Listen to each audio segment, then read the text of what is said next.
దేవుని పరిశుద్ధ నామములో మీ అందరికీ ప్రత్యేకమైన శుభములు, ఆశీర్వాదములు కలుగునుగాక.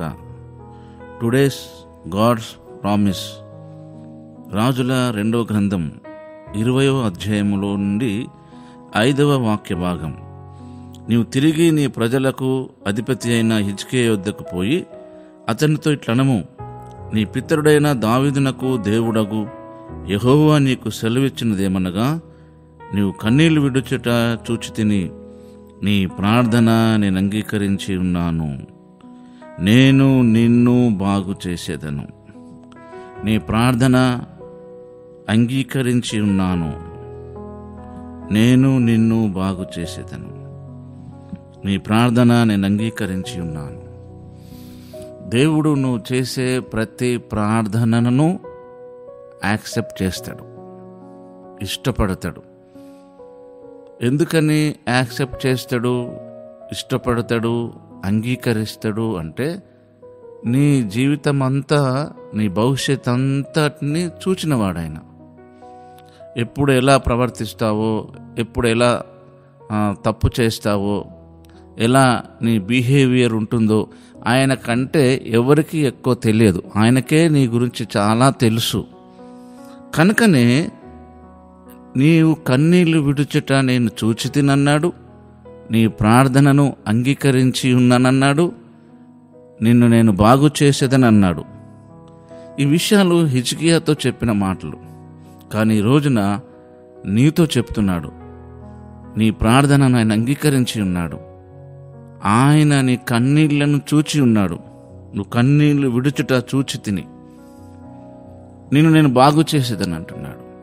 కనుక నిన్ను స్పిరిచువల్గాను, అలాగే ఫైనాన్షియల్గాను, మెంటల్గాను, అన్ని విధములుగా దేవుడు నిన్ను బాగు చేస్తాడు. ఆయన మాత్రమే బాగు చేయవాడు. మన నిర్మాణకుడు ఆయన. కనుక ఆయన మాత్రమే బాగు చేస్తాడు. మీరు మామూలుగా చిన్న లాజిక్ గమనించండి. Watch repair, TV repair, computer repair, ఇలా ఈ రిపేర్ చేసే వాళ్ళ దగ్గరికి వెళ్ళినప్పుడు వాటిని వాళ్ళు తయారు చేయకపోయినా వాటిని మాత్రమే రిపేర్ చేస్తాడు. వాచ్ రిపేర్ వాచ్ మాత్రమే చేస్తాడు. అలాగనే ఫ్రిడ్జ్ రిపేర్ మాత్రమే చేస్తాడు. దేవుడు మానవుల్ని నిర్మించిన వాడు, మన నిర్మాణికుడు. ఆయన రిపేర్ చేస్తాడు, ఆయన బాగు చేస్తాడు, ఆశీర్వదిస్తాడు, దీవిస్తాడు, అభిషేకిస్తాడు, అనేకులకు మేలుకరంగా, దీవెనకరంగా చేస్తాడు. మన మట్టుకు మనము మన వైపు చూసుకున్నప్పుడు మనకు అన్ని బలహీనతలే కనబడతాయి.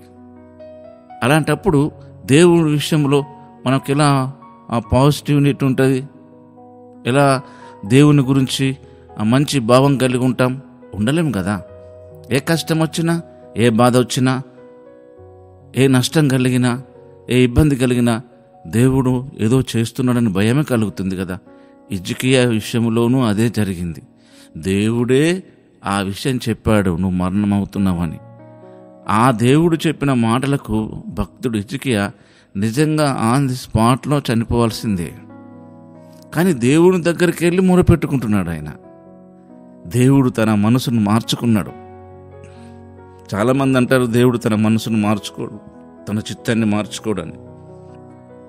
దేవుడు నీ కొరకు ఏమైనా చేస్తాడు. ఆయన నీ కొరకు ప్రాణం పెట్టినవాడు. ఆయన నీ కొరకు తన ఆ మహిమ కలిగిన ప్రదేశమును విడిచి లోకానికి వచ్చినవాడు. కనుక ధైర్యంగా ఉండండి. ఆయన ప్రార్థన అంగీకరించి ఉన్నాడు. ఆయన నిన్ను బాగు చేస్తాడు. నీవు కన్నీళ్లు విడుచుట చూస్తున్నాడు. ప్రియ సహోదరి, ప్రియ సహోదరుడా, ఆయన నీ కార్యం సఫలపరుస్తాడు. పరిశుద్ధుడు అయిన మా తండ్రి, నీకు స్తోత్రం. మేము కన్నీళ్లు విడుచుట చూచుట, మా ప్రార్థన మీరు అంగీకరించుట, నీవు మాత్రమే మమ్మల్ని బాగు చేయట నిజంగా ఎంతో గొప్ప అనుబంధము, అనుభూతి కలుగుతుంది నాయన. నిజంగా నువ్వు దేవుడవు కనుకనే మా జీవితంలో మేము ఏమై ఉన్నామో, ఏమై ఉంటిమో, ఏమవలసిన్నదో అంతా ఎరిగిన దేవుడవు. భూత, వర్తమాన, భవిష్యత్ కాలంలో ఉన్నవాడు అయ్యా. నీ కనికరం చూపించండి. ఈ మాటలు వింటున్న వారందరి జీవితంలో మీరు వారి ప్రార్థన వింటున్నారని, వారి కన్నీళ్లను నువ్వు చూస్తున్నావని, వారిని నువ్వు బాగు చేస్తావని ఆ నిర్ధారణకు రాగలటకు సహాయపడమని యేసు నామములోనే ప్రార్థించడం తండ్రి. ఆమేన్.